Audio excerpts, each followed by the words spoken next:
I think most of us have heard moving horror stories. A mover drops a grandfather clock passed down in your family for centuries, or maybe they ding a door frame. Well, we talked to a Portland couple, and they say their moving story is one of the worst. KOIN Local 6 reporter Sally Showman shows us what went wrong and how our I-Team got some results.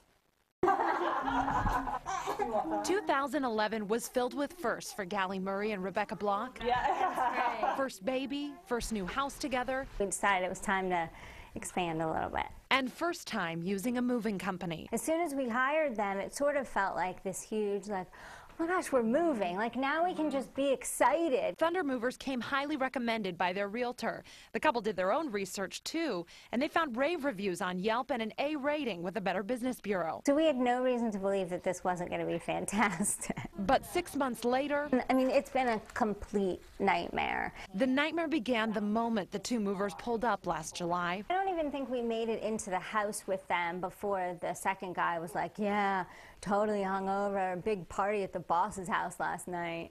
And I just thought, are you kidding me? He was not kidding, and his performance proved it. He was upstairs taking our bed apart, and all you could hear was crashing. The crashing continued for more than 9 hours. Literally like full force, like he's holding a chair and he slams it right into the door frame. Several door frames were shredded, 2 couches damaged. There's a puncture wound in the back of this couch. A brand new fur front door was scraped, and inside their new house. And all of a sudden you hear this crash, and that was the hole in the wall.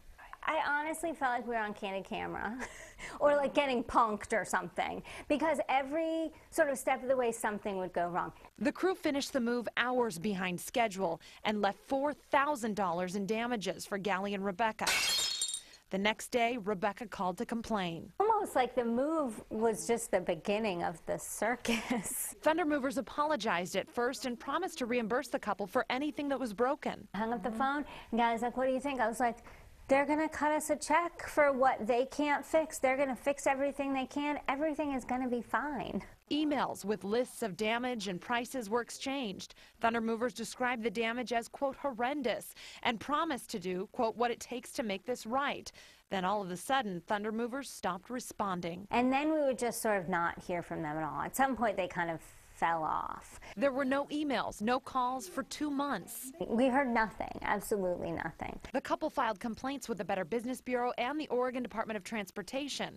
When Thunder Movers didn't respond to ODOT, an investigator recommended Rebecca and Gallie take legal action. They filed a claim in small claims court, a move Thunder Movers also ignored. And she had 14 days to say something, and she said nothing. Rebecca and Gallie won in a default judgment, but still no money. That's when we got involved. Hi there. I'm Sally Showman. I'm with KOIN Local 6. How are you? At a small office in Northeast Portland, a man told me the owner was out. I have emails showing that you promised to pay this and have not paid it. I left my business card and never heard back. But 2 days later, Gallie and Rebecca did. So I picked up the phone and she's like, this is Betty from Thunder Movers, and my jaw about hit the floor. Just 2 days after our visit, Rebecca got a phone call. And then she said, first of all, I want to say that I'm very, very sorry. And I was honestly speechless, and she tried to apologize for probably 15 minutes. Thunder Movers agreed to pay more than $4,000 in damages. I think it was 100% having you all show up that day. Gallie and Rebecca finally got their money a week later. Just moving forward and putting this away. Now these two new mothers can focus their energy and attention where it belongs. It's nice to have this just done, you know. Reporting for you, Sally Showman, KOIN Local 6. Now, Rebecca and Gallie were told by Thunder Movers that the man who damaged their things was mistakenly scheduled on their move after he had already been fired from the company. And they have told us that he is now no longer with the company. And despite attempts to get a hold of Thunder Movers, both in person and on phone, we have never heard from the owner. But the people that we did the story with did get their damages paid for. That's our